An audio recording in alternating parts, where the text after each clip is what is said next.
Hi viewers, welcome to our channel. ప్రస్తుతం మనతో పాటు రైటర్ కనగాల జయకుమార్ గారు ఉన్నారు.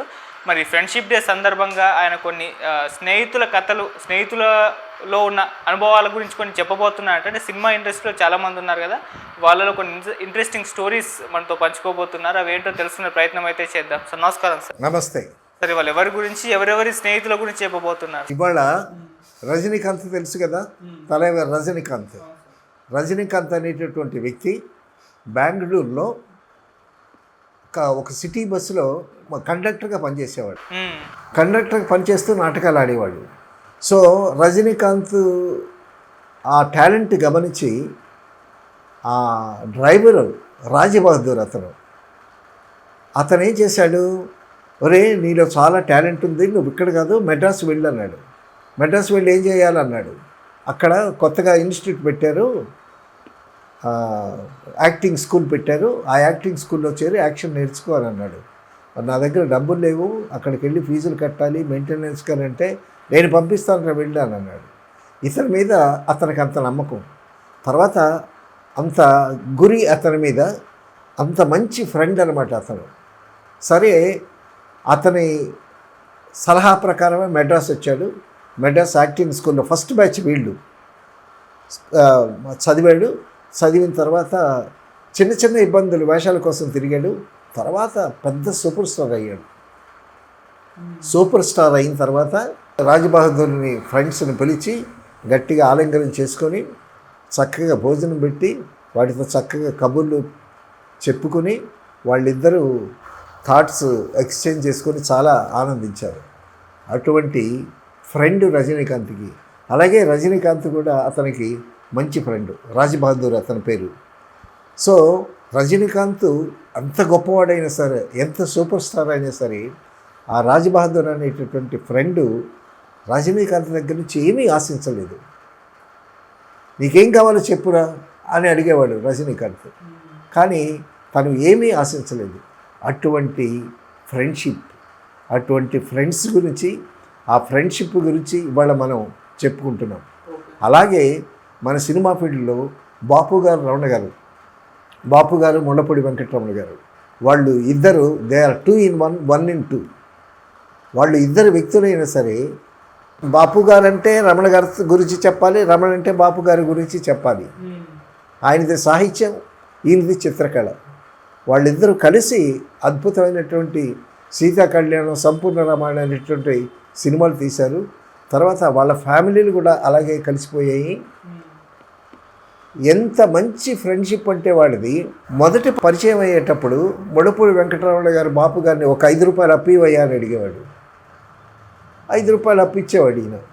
ఆ 5 రూపాయలు తిరిగి ఇవ్వకుండానే మరొక 5 రూపాయలు ఇవ్వయ్యా అని ముళ్ళపూడి వెంకటరమణ గారు అడిగేవాడు. అడిగితే బాపు గారు విసుక్కునేవాళ్ళు. అలాగా ప్రారంభమైనటువంటి వాళ్ళ పరిచయం ఫ్రెండ్షిప్గా మారి, బాపు గారు ముళ్ళపూడి వెంకటరమణ గారి అబ్బాయికి అనుకుంటా ఆయన సొంత ఖర్చులు పెట్టి పెళ్లి చేసి ఆ ఖర్చు అంతా చాలా భరించాడు ఆయన. తర్వాత వాళ్ళు కూడా ఆ 2 ఫ్యామిలీస్లు కూడా అలా కలిసిపోయాయి. కిందన గ్రౌండ్ ఫ్లోర్లోనేమో ఆడవాళ్ళంతా ఫ్యామిలీ మెంబర్స్ అంతా ఉండేవాళ్ళు. బాపు గారు, రమణ గారు మాత్రం వాళ్ళిద్దరు కలిసి మీదన ఉండేవాళ్ళు. సో ఈయనది సాహిత్య రంగం, ఆయనది చిత్రకళా రంగం. తర్వాత రమణ గారు ప్రొడ్యూసర్ అయ్యాడు, ఆయన డైరెక్షన్ చేశాడు. మొట్టమొదటి సాక్షి అనేటటువంటి సినిమా తీశారు. ఆ సాక్షితోనే, సాక్షి ఫస్ట్ సినిమాకి వాళ్ళకు అవార్డు వచ్చింది. వాళ్ళ ప్రయాణం చాలా గొప్ప ప్రయాణం. వాళ్ళిద్దరి గురించి, వాళ్ళ గురించి నేను ఎందుకు చెప్తున్నానంటే, వాళ్ళ దగ్గర నేను సంపూర్ణ రామాయణం అనేటటువంటి గొప్ప కళాకంఠం సినిమా చేశాను నేను. వాళ్ళిద్దరూ అన్యోన్యాన్ని నేను కళ్ళారా చూసిన వాళ్ళని. తర్వాత వాళ్ళిద్దరు తీసినటువంటి సీతా కళ్యాణం, సంపూర్ణ రామాయణం లండన్ ఆర్కీవ్స్లో ఉన్నాయి సినిమాలు. లండన్ ఆర్కీవ్స్ అంటే ప్రపంచంలో చాలా గొప్ప గొప్ప సినిమాలన్నింటినీ అక్కడ ప్రిజర్వ్ చేస్తారనమాట. సో అటువంటి గొప్ప సినిమాలు తీసినటువంటి జంట వాళ్ళు. వాళ్ళిద్దరి గురించి నేను కవిత రాస్తూ మైత్రి అనేటటువంటి మాటలో వాళ్ళిద్దరూ చెరో అక్షరం అన్నారు. సో అంత గొప్ప స్నేహం వాళ్ళది. తర్వాత రామోజీరావు గారి దగ్గర భగవద్గీత చేశారు వాళ్ళు. ఎంత అద్భుతంగా ఉంది. ఆ భగవద్గీత సీరియల్ వచ్చేటప్పుడైతే ఆ ఎపిసోడ్ వచ్చే టైంకి ఇంటిల్లిపాది వచ్చి కూర్చుని చూసి ఆనందించేటటువంటి వాళ్ళు. టీవీ లేనటువంటి వాళ్ళు, పక్కిళ్ళ వాళ్ళు కూడా వచ్చి ఈ ఇంట్లో వాళ్ళ స్నేహితుల ఇంట్లో కూర్చుని టీవీ చూసి చాలా ఆనందించారు. చాలా ఆ భగవద్గీత వచ్చిన నాళ్ళు కూడా నిజంగా తెలుగు వాళ్ళందరికీ పండగ అనమాట. అటువంటి గొప్ప గొప్ప సినిమాలు తీసినటువంటి గొప్ప స్నేహితులు వాళ్ళు. ఫ్రెండ్షిప్ గురించి చెప్పుకోవాలంటే a friend in need is a friend in deed అని అన్నారు. అంటే అవసరంలో ఆదుకునేటటువంటి వాడే మంచి మిత్రులు అని. తర్వాత friendship is a ship to cross the sea of life. స్నేహం అనేటటువంటిది జీవితం అనేటటువంటి ప్రయాణంలో చాలా గొప్పది అని ఒక సే అన్నమాట. Friendship is a kind of worship. అంత గొప్పది. తన సొంత వాళ్ళు అనుకున్న వాళ్ళు దూరమైనా సరే నిజమైన స్నేహం, ఆ స్నేహితులు ఆ విధంగా ఒకళ్ళకొకళ్ళు సహకరించుకొని నిస్వార్థంగా ఒకళ్ళ దగ్గర నుంచి ఒకళ్ళు ఏది ఆశించకుండా ఉంటారు. బట్ ఒకళ్ళకి ఆపద వచ్చినా ఏదైనా అవసరం వచ్చినా సరే వీళ్ళు ఆదుకుంటారు. అదే నిజమైన ఫ్రెండ్షిప్. అసలు కుటుంబ బంధాల కన్నా స్నేహబంధం అనేటటువంటిది ఉండాలి. ఈ స్నేహం అసలు మతాలకు కానీ కులాలకు కానీ వర్గాలకు కానీ అతీతంగా ఉండేటటువంటిది స్నేహం. ఇప్పుడు మతాలంటే మనం సృష్టించుకున్నవే. మతాలు కానీ కులాలు కానీ వర్గాలు కానీ మనం సృష్టించుకున్నవే. సో అటువంటి భేదం లేకుండా సిరివెన్నెల సీతారామ శాస్త్రి ఏమన్నాడు? జగమంతా కుటుంబం నాదే అన్నాడు. ఈ జగం కుటుంబం అంతా నాదే అని అన్నాడు. సో అటువంటి విశాల దృక్పథం, సుహృద్భావం ఉండాలి మానవుల్లో. గురజాడప్పర్ ఏమన్నాడు? పూను స్పర్ధను విద్యలందే, వైరమును వాణిజ్యం అందే అన్నాడు. స్పర్ధ అనేటటువంటిది విద్యలోనే ఉండాలి. అంతేగాని అంటే కాంపిటేటివ్ స్పిరిట్ ఉండాలి. కానీ స్నేహితులై ఇప్పుడు కాంపిటీషన్ అనేది ఉండాలి. ఆ స్పిరిట్ ఉండాలి. నువ్వు సినిమా బాగా తీస్తే నీకన్నా నేను బాగా తీస్తాను, నువ్వు బాగా పరిగెత్తితే నీకన్నా నేను స్పీడ్గా పరిగెత్తుతాను. అలాగా నువ్వు ఒకటైతే అంతకన్నా నేను మించి ఉంటాను అనేటటువంటి ఆ కాంపిటేటివ్ స్పిరిట్ ఉండాలి. At the same time friendship ఉండాలి. ఉదాహరణకి రామారావు గారు, నాగేశ్వరరావు గారు ఉన్నారు. వాళ్ళ వృత్తిలో competitors, but they are very good friends. అలాగే ఏ ఫీల్డ్లోనైనా ఒక ఫ్రెండ్షిప్ అనేటటువంటిది, ఒక మనిషి ప్రేమించడం అనేది చాలా గొప్ప విశేషం. జీసస్ అదే చెప్పాడు, love your enemy as love your self అన్నాడు. నీ శత్రువును కూడా నువ్వు ప్రేమించు, నిన్ను నువ్వు ఎలా ప్రేమించుకుంటావో నీ శత్రువును కూడా అలాగా ప్రేమించాలని అన్నాడు. సో వ్యక్తికి మధ్య, ఒక వర్గానికి మధ్య విభేదాలు లేకుండా స్నేహభావంలో కలిసి ఉంటే ఆ సమాజం గొప్పగా ఉంటుంది, ఆ గ్రామం గొప్పగా ఉంటుంది, దేశం గొప్పగా ఉంటుంది. అలాగే ప్రపంచ శాంతి. ఇప్పుడు చాలా చోట్ల మత విద్వేషాలు పెంచుకొని కొట్టుకుని చచ్చిపోతున్నారు. ఏమొస్తుంది మతం వల్ల? మతం అనేది మనం సృష్టించుకున్నది, అంతే. అది ఊడిపడిందేం కాదు. కులం అనేది మనం సృష్టించుకున్నది. ఇప్పుడు 4 రకాల వృత్తులు చేసేటటువంటి వాళ్ళు మంగళ అన్నారు, చాకలు అన్నారు, కమ్మ అన్నారు, రెడ్లు అన్నారు. వాళ్ళు చేసేటటువంటి వృత్తుల ద్వారా వచ్చినటువంటి ఆ భేదాలే కానీ మానవ జాతి అంతా ఒకటి. వాడు పేదవాడైనా గొప్పవాడైనా, ఇప్పుడు కృష్ణుడు ఉన్నాడు, కుచేలుడు ఉన్నాడు. ఈయనేమో దేవుడు, ఆయనేమో కుచేలుడు, అంటే చాలా పేదవాడు. సో అతన్ని స్నేహితుల్ని చూడటానికి వచ్చేటప్పుడు అతని ఇంట్లో ఉండేటటువంటి అటుకులు మూట కట్టుకుని కృష్ణుడి దగ్గరికి వచ్చాడు. కానీ ఆ అటుకులు ఇవ్వటానికి కృష్ణుడికి ఇతను బిడి పడుతున్నాడు. కానీ నా కోసం ఏం తెచ్చావు కూచేలా ఇట్టతి అని ఆ మూట తీసుకొని, ఆ మూటలో అటుకులు తీసుకొని చాలా ప్రియంగా తింటున్నాడు. పక్కనున్న వాళ్ళు ఆశ్చర్యపోయారు. ఏంటి అతను తెచ్చిన అటుకులు తెచ్చావని. అది స్నేహంలో ఉన్న మాధుర్యం అంత గొప్పగా ఉంటుంది. స్నేహ మాధుర్యం, స్నేహబంధము ఎంత మధురము, అది చెరిగిపోని తరిగిపోని జీవితాంతము అని పాట. స్నేహం మీద అద్భుతమైనటువంటి పాటలు రాశారు. సో మనిషిని ప్రేమించాలి, మనిషితో స్నేహం ఉండాలి. సో ఈ రాజ్యాల మధ్య, వర్గాల మధ్య, కులాల మధ్య ఇవన్నీ మానవత్వంతో ఆలోచించి ఆ వైషమ్యాలను తగ్గించుకోవాలి. ఇప్పుడు రీసెంట్గా ఎలక్షన్స్ జరిగి ఆ ఎలక్షన్స్లో కమ్మవాళ్ళని తర్వాత కాపుల్ని ఏకం చేశాడు పవన్ కళ్యాణ్. సో వాళ్ళు ఎప్పుడు కలవరు, అటువంటి వాళ్ళని కలిపాడు. సో అక్కడ కులం ప్రధానం కాదు, అక్కడ స్నేహభావంతో ఒక పిలిపిచ్చాడు. మతాలు కులాలు కాదు, మానవులంతా ఒకటే జాతి, కాబట్టి స్నేహభావంతో రండి, అందరం కలిసి ఒక మంచి ప్రభుత్వాన్ని నిర్మిద్దాం అనేటటువంటి పిలిపిచ్చేసరికి అతని మీద నమ్మకంతో వాళ్ళు కలిసి వచ్చారు. అలాగే కాపులు కమ్మవాళ్లే కాకుండా రెడ్లు కూడా కలిసి వచ్చారు, మిగతా వాళ్ళు కూడా కలిసి వచ్చారు. సో అలాగ కలిసి ఒక సుహృద్భావ వాతావరణం ఏర్పరచుకొని స్నేహాన్ని పెంపొందించుకున్నందువల్ల వాళ్ళు ఒక మంచి ప్రభుత్వాన్ని ఏర్పరచగలిగారు. ముందు ముందు కూడా ఆ స్నేహభావం అది కూటమి అయ్యింది. కూటమి అంటే కలయిక. అలాగే 3 పార్టీలు కలిసాయి. సో పార్టీలు కలవటమే కాకుండా, మనుషులు కలవటమే కాకుండా, తర్వాత వైషమ్యాలు లేకుండా అందరూ కలిసి వచ్చేటటువంటి ఫలితం ఆ స్నేహం, అది సమాజాన్ని చాలా ఆరోగ్యంగా ఉంచుతుంది. ఇప్పుడు ఒకళ్ళు ద్వేషించుకుంటూ, కొట్టుకుంటూ, తన్నుకుంటూ, తిట్టుకుంటూ ఉంటే ఏమొస్తుంది? వాళ్ళకి నష్టమే, వీళ్ళకి నష్టమే. అదే కలిసి ఉన్నారనుకో, సో ఆ ఆనందం వేరు. కలిసి ఉంటే కలదు సుఖం, వేరుపడితే తీరని దుఃఖం అనేటటువంటి ఒక పాట కూడా ఉంది. సో స్నేహం అనేటటువంటిది చాలా గొప్పది. ఆ స్నేహాన్ని అర్థం చేసుకుని, అసలు పిల్లలు ఎంత సరదాగా ఉంటారు.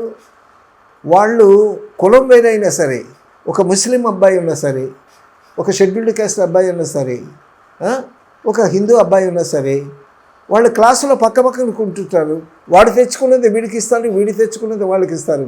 ఎందుకంటే వాళ్ళకి స్నేహభావమే తప్పించి వేరే ఆలోచనలే ఉండవు. అంత స్వచ్ఛంగా ఆ పిల్లల మనసులు అయితే ఎంత తేటతెల్లంగా ఉంటాయో. సో అటువంటి మనసులు కలిగి పెద్దవాళ్ళు కూడా మెలిగితే సమాజం చాలా గొప్పగా ఉంటుంది. సో ఆ స్నేహం, ఆ సుహృద్భావ అన్ని దాన్ని పెంపొందించుకోవాల్సినటువంటి అవసరం ఎంతైనా ఉంది. ఇప్పుడు దేశాలు కాట్లాడుకోవటం, మతాలు ముస్లిం అని, హిందూ అని, క్రిస్టియన్ అని ద్వేషించుకోవటం, ఇవన్నీ మనుషులు సృష్టించుకున్నవి, మనం స్వార్థంతో సృష్టించుకున్నవి. ఆ స్వార్థాన్ని విడిచిపెట్టి, ఈ వైషమ్యాలని విడిచిపెట్టి స్నేహంతో మెలిగినటువంటి నాడు మన కుటుంబం బాగుంటుంది, మన పక్క వాళ్ళతో సఖ్యత ఉంటుంది, తర్వాత ఇచ్చి పుచ్చుకోవటాలు ఉంటాయి, ఒకళ్ళ అవసరంలో ఒకళ్ళు ఆదుకునేటటువంటి ఉంటాయి. ఒక పేదవాడి కుటుంబం ఉందనుకో, ఆ పేదవాడి కుటుంబంలో ఎవరికో జబ్బు చేసింది, ఒక పెద్ద ఆపరేషన్ చేయాలి, వాడి దగ్గర డబ్బు లేదు.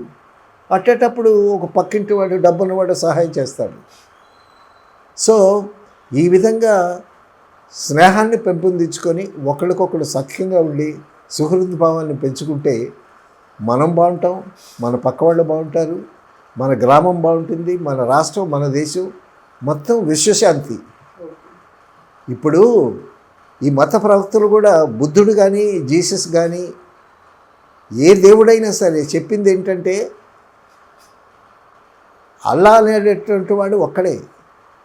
కాబట్టి ఏ మతం చెప్పినా, ఏ ధర్మం చెప్పినా సరే దేవుడు ఒక్కడే.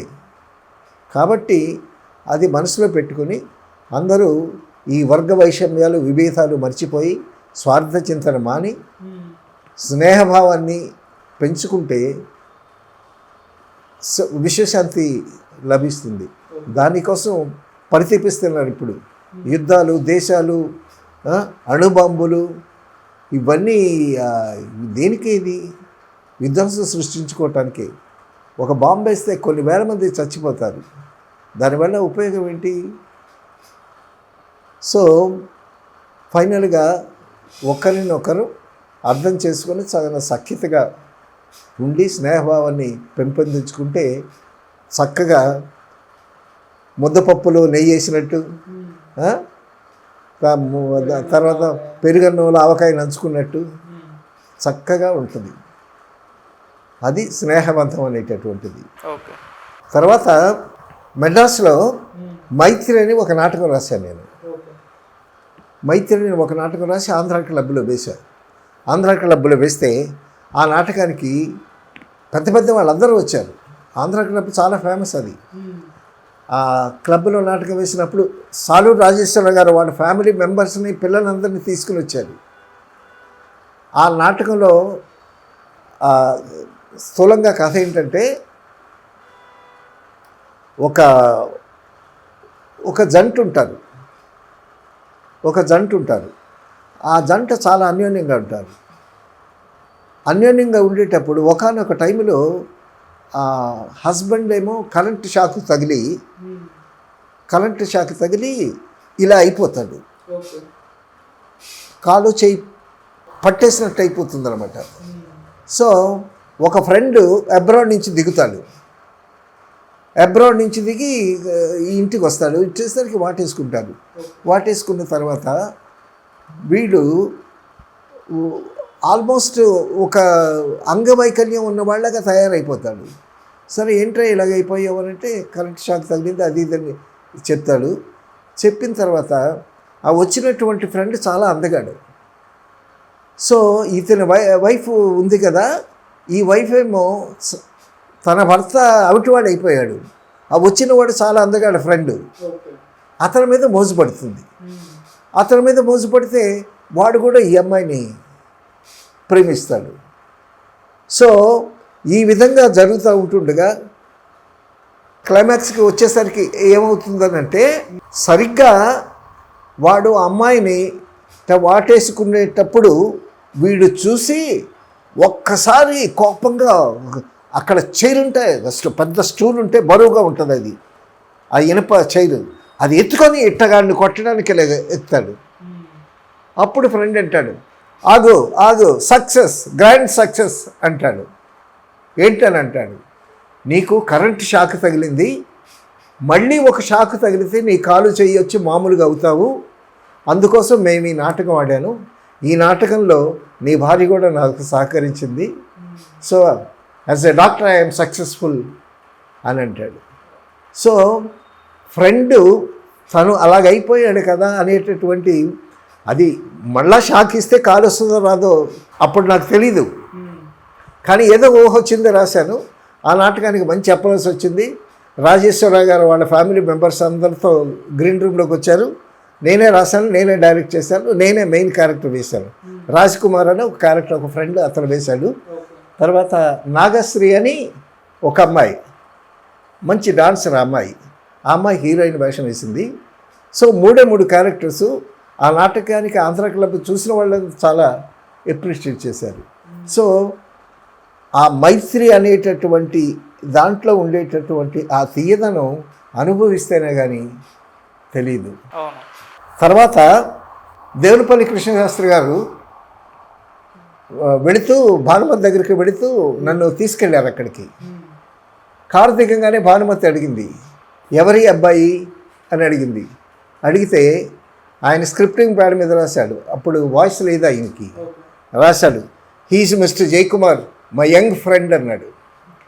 అనేసరికి కృష్ణశాస్త్రి అంతటి వాడు, మహాకవి, పద్మభూషణుడు, ఆయన జయకుమార్ మై యంగ్ ఫ్రెండ్ అనేసరికి నేను గాల్లో అలాగ స్లో మోషన్లో తేలిపోయినట్టు అయిపోయింది. అంత ఆనందపడ్డాను నేను. తర్వాత శరత్ బాబు నేను మంచి ఫ్రెండ్స్ని. ఎక్కడి నుంచి, శ్రీకాకుళం నుంచి మేము ఫ్రెండ్స్. అక్కడ కలిసి నాటకాలు ఆడిన తర్వాత నేను మెడ్రాస్ వచ్చాను, తను మెడ్రాస్ వచ్చాడు. అతను వచ్చినట్టు నాకు తెలియదు, నేను వచ్చినట్టు నాకు తెలీదు. మెడ్రాస్ మౌంట్ రోడ్లో 1000 స్లైడ్స్ దగ్గర కలిసి అప్పుడు మా ఇద్దరం ఒక రూమ్ తీసుకుని ఆ రూమ్లో ఉన్నామన్నమాట. సో మా నాటకాల ప్రయాణం శ్రీకాకుళం నుంచి మొదలైనటువంటి ప్రయాణం మెడ్రాస్ వరకు సాగి మెడ్రాస్లో మేము కలిసి ఉన్నాము. తర్వాత నాకు ఒకసారి రూమ్ లేకపోతే అతని ఇంట్లోనే ఉన్నాను. నేను గుంటూరు నుంచి వచ్చేటప్పుడు డోన్స్ అని ఒక తినే ఐటమ్స్ బిస్కెట్ లాగా ఉంటాయి, అవన్నీ తయారు చేయించి తీసుకొచ్చాను. తీసుకొస్తే అసలు చిల్లు తినేవాడు కాదు, కానీ నేను తెచ్చానని ఆ డబ్బా ఒడిలో పెట్టుకొని ఆ బిస్కెట్ తింటూ ఉండేవాడు. సో రమాప్రభ కూడా పక్కన షేర్ చేసుకునేది. సో ఆ విధంగా నాకు ఒక మంచి మిత్రుడు శరత్ బాబు, ఐ మిస్ హిమ్. శ్రీకాకుళంలో మేము నాటకాలు వేసేటప్పుడు వీరభద్రయ్య అని ఒక ఫ్రెండ్ ఉండేది, తెమ్మరాజు వీరభద్రయ్య అని, నాకు మంచి మిత్రుడు. అతనితో ఉంటే అసలు విచారాలన్నీ మర్చిపోతాం అనమాట. అంత సరదాగా ఉంటాడు, అంత నవ్వుతూ ఉంటాడు, అంత నవ్విస్తూ ఉంటాడు. చాలా మంచి ఫ్రెండ్. అతని ఫ్రెండ్షిప్లో మా నాటకాలు డైరెక్ట్ చేసేవాడు అతను. సో అటువంటి ఫ్రెండు కొన్ని కారణాల వల్ల అతను నేను కలిసి నాగావళి నది మీదకి వచ్చి ఆ బ్రిడ్జి మీద సిమెంట్ దిమ్మలాగా గట్టుంటే ఆ గట్టు మీద కూర్చుని చాలా ఎంజాయ్ చేసేవాళ్ళు.